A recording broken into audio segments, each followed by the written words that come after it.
Good evening friends. હવે US, Australia કે કેનેડાની ટ્રીટમેન્ટ વર્સિસ ઇન્ડિયન ડૉક્ટર્સની સર્વિસ ટ્રીટમેન્ટ. યુએસમાં અમારા એક દાદા છે, બાજુમાં રહે છે, એ ત્યાં યુએસ ગયા હતા. 6 મહિનાનું કંઈક ગયા હતા, 2 મહિનામાં પાછા આવતા રહ્યા. એમને કંઈક પગે ઇન્ફેક્શન થયું હતું. પછી ત્યાં તો 15 દિવસ સુધી કશું કોઈ ટ્રીટમેન્ટ કરી નહીં અને રોજ બ્લડ લે, ઇન્વેસ્ટિગેશન કરાવે. એમનો ફોન ત્યાંથી આવ્યો અને એ એરપોર્ટ ઉપર જેવા લેન્ડ થયા તરત જ રાત્રે 3 વાગે મને ફોન આવ્યો. પણ કે સાહેબ કંઈક પ્રોબ્લેમ છે, જોવું પડશે. મેં કીધું આવી જાઓ દાદા, કંઈ ચિંતા નહીં. રાત્રે 4 વાગે મેં ટ્રીટમેન્ટ એટલે જોઈ લીધું અને પછી એમને દાદાને કહ્યું કે ચિંતા ના કરશો, આપણે થોડું સેલ્યુલાઇટિસ જેવું દેખાતું હતું. મેં કીધું દાદા આપણે સવારે સર્જન સાહેબને બતાવી દઈશું. બીજા દિવસે સર્જન બતાવ્યું અને એમણે જોયું કે માઇનર ઇન્ફેક્શન જેવું હતું. ટેબ્લેટ લખી આપીને અઠવાડિયામાં દાદા ક્યોર થઈ ગયા. પછી એ દાદાના શબ્દો કે જેલમાં જવું પણ અમેરિકા ના જવું. હવે આવું કેમ? આપણા ત્યાં શું છે કે બધું એ કે મારું બ્લડ રોજ 15 ml લઈ જતા હતા, એટલે કે મારું અડધું લોહી તો ખેંચી ગયા એવું દાદા કહેતા હતા. એટલે ત્યાં બધા જ ઇન્વેસ્ટિગેશન ને બધું જ ડિટેલ ને હા ને તે ને, કોઈ પોતાના ઉપર કશું રિસ્ક લેવા માગતું નથી અને પૂરેપૂરું ઇન્વેસ્ટિગેશન થાય પછી જ ટ્રીટમેન્ટ એ લોકો કરતા હોય છે. આપણા ત્યાં કેવું છે કે ભાઈ ડૉક્ટરો બધા first day second day treatment લખતા હોય છે. પછી એમ લાગે કે હવે જરૂર છે ત્યારે ઇન્વેસ્ટિગેશન કરાવે અને એકોર્ડિંગલી ટ્રીટમેન્ટ કરતા હોય છે.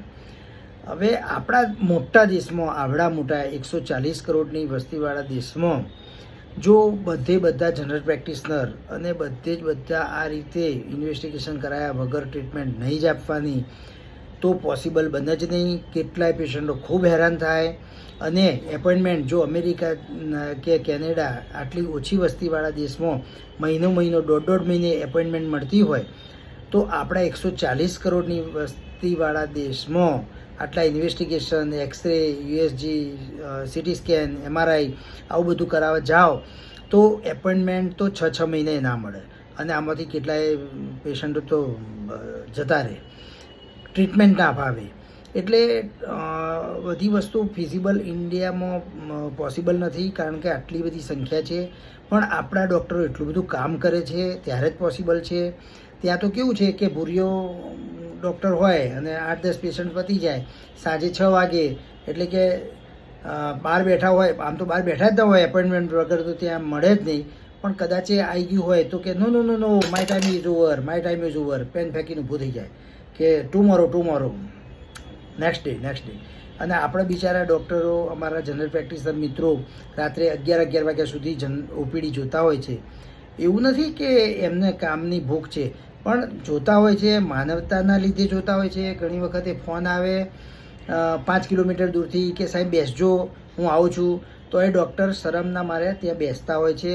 અડધો કલાક વેઇટ કરે અને પેશન્ટને ક્યોર કરીને જાય, ટ્રીટમેન્ટ કરીને જાય. જ્યારે ફોરેનમાં આવું નથી. ત્યાં તો કોઈ આંખની શરમ નહીં, કોઈ કશું જ નહીં કે ભાઈ મારું જૂનું પેશન્ટ છે, આમ છે તેમ છે, કશું જ નહીં. એપોઇન્ટમેન્ટથી જ ચાલવાનું અને એપોઇન્ટમેન્ટ વગર કોઈ પણ ડૉક્ટર મળે નહીં. અહીં તો તમે ફોન કરો કે સાહેબ બેસજો અને સાહેબ બેસે.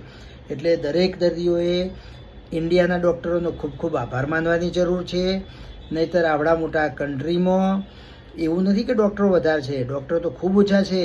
પેશન્ટ વર્સિસ ડૉક્ટરનો રેશિયો ખૂબ ઓછો છે, છતાંય બધાને પૂરતી ટ્રીટમેન્ટ મળી રહે છે. એનું કારણ એ છે કે ડૉક્ટરો 11 વાગ્યા સુધી બેઠા હોય છે, રાત્રે 10 વાગ્યા સુધી બેઠા હોય, એટલે એમને ટ્રીટમેન્ટ મળી રહે છે.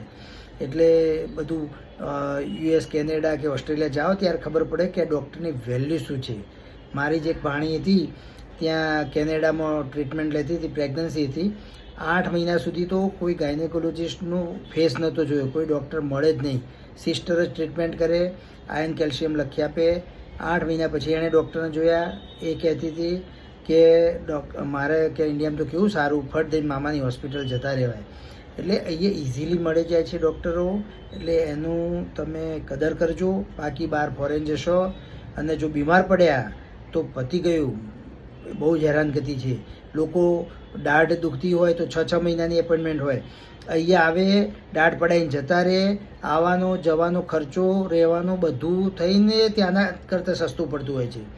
એટલે ઘણી સેવાઓ કરે છે ડૉક્ટરો. એટલે ડૉક્ટરોનું ખરેખર કદર કરજો. બાકી બહાર જશો ને તો ખબર પડશે કે ડૉક્ટર ઇન્ડિયાના કેટલા સરસ હતા.